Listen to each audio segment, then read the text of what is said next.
Welcome back to Classroom 14. Today I want to talk about the Wagtail wave. Now I know this doesn't look like your average wave, but this actually was a prototype.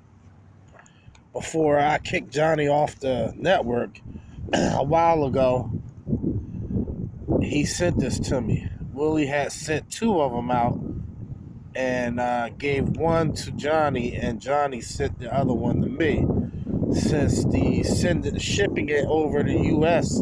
at that time was ridiculous for Willie to send it two different places. So it made more sense to send it to one because he's closer to me, and then he would ship it out to me, right? So if you look here with this design, it is just like the High Flyer. I never really noticed it until now when I pulled the pad off. I knew it had a squeegee on there, but if you look closely, it is a High Flyer. Willie has cut this down to the French pane size because over here in the USA, we have a lot of French panes.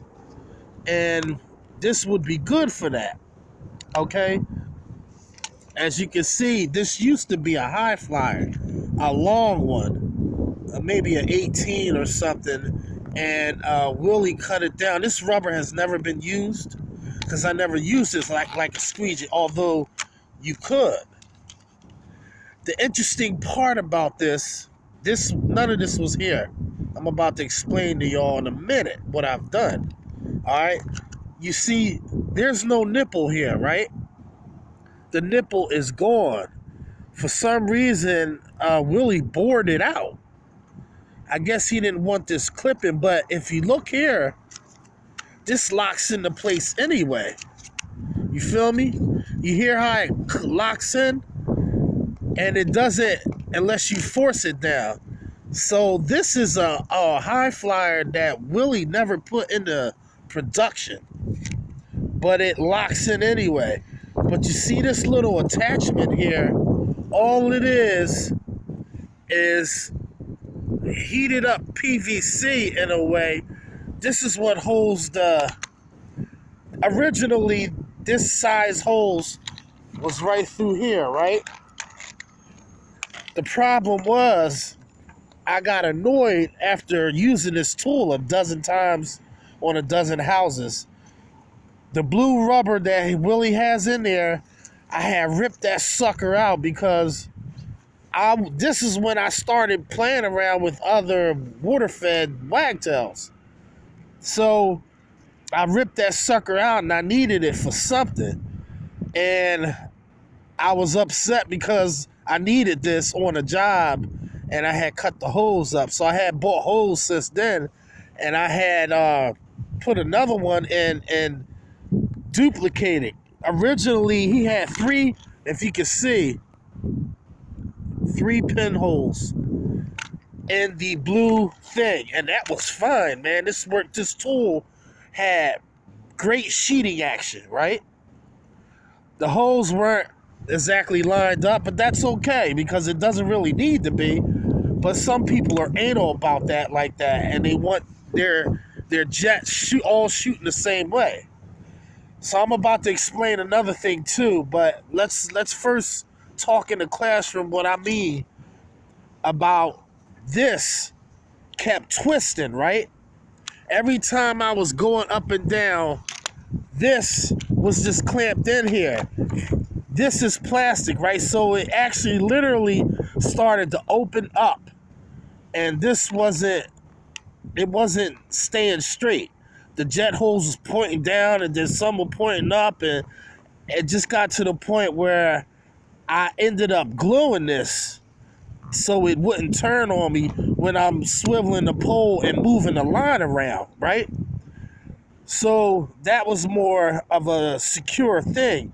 But I ripped the glue and this off, and I actually had a piece of 1/4-inch aluminum tubing that I had left over from a prototype mod that I was working on, and it didn't work out because I didn't drill the holes straight. But I figured I could use it for something. So I'm just trying this here, and I know it'll work, but I have more holes than necessary. But it's still gonna work beautifully. But I'm gonna try it out and see. See, this right here, as you can see, some of the holes got bored too big, and then they're cockeyed, because I kind of like just was playing around with the concept and just to see if it will work. And then I would worry about, making everything look like it should look. I didn't want to take the time to do that if my concept wouldn't work. You feel me? We can beautify things a little bit later on down the road once we realize, okay, the concept needs to be changed in this area or that area. So anyway, let's get back down to brass tacks. I put my adapter extensions on here. I showed you on the previous classroom how to do that. And then I added my quarter inch irrigation fittings, right? And I put some of that glue that I use to bond the felt to make my own one pass pads, right?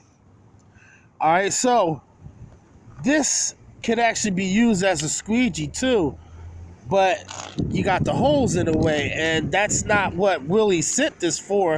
It was for another reason. But if you take a look at here, this is the perfect angle Willie has this top piece on. Because if you're looking at the glass flat, right, and you're going up and down, if you look at it, it is curved on a slant, right?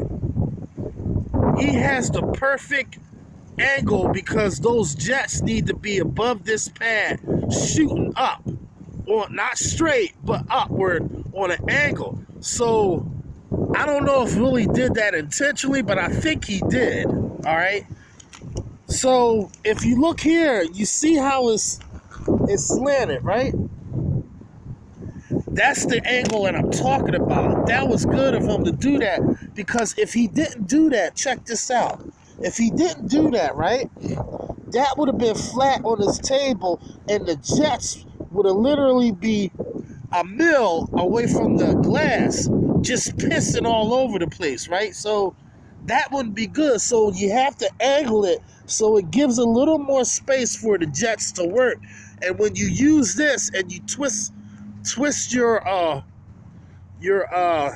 hose, water fed feed upward, you can really get that angle a little even more better, if you catch my drift.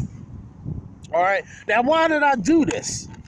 Why did I go through all this? Well, as I said, this is just something I'm playing around with right now, and just to utilize, since I ripped the original holes out of there because I was pissed off it kept moving on me, right? So I didn't glue these, but if you look here, that clamp, the adapter that I told y'all with the bigger hose that fits on the 1/4 inch hose, it is wide enough to wedge in here very, very tightly, right? And I did one on the other side, right? And it is wedged in there tightly. But check this out. If you look here, I have yet to plug this up. If you look here, if you look there, there's a gap in there from me squeezing it, and it pinched the hose and made a gap. Now, there's another hose inside this hose. Because this by itself will not fit on this, I had to put a 1/4 inch tubing like this. This 1/4 inch tubing is actually inside that bigger tubing, so this could fit in there, if that makes sense. And it's pushed right up against the 1/4 inch aluminum tubing, right? But remember, that gap is there, right? So I'm not sure if water's going to start trickling out there. If it does, then I'm just going to stuff some silicone down in that corner and be done with it. You know what I mean? Hold on, it's real windy out. But in addition to that, I have to find that original. I have to find the original Wagtail. This is a 6-inch Wagtail wave. I have to find the original pad that went with this because I pulled it off to make changes. No, I used this as a doodle bug. This was great as a doodle bug, and I used that to scrub some windows. I put a bronze pad on that.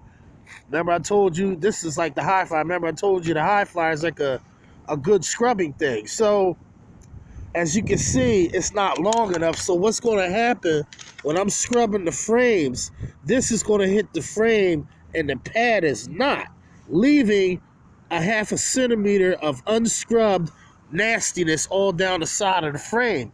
Even though this will be cleaning the glass flawless, and like Brian had shared, which was a great video about that 18-inch Wagtail wave used on glass railings.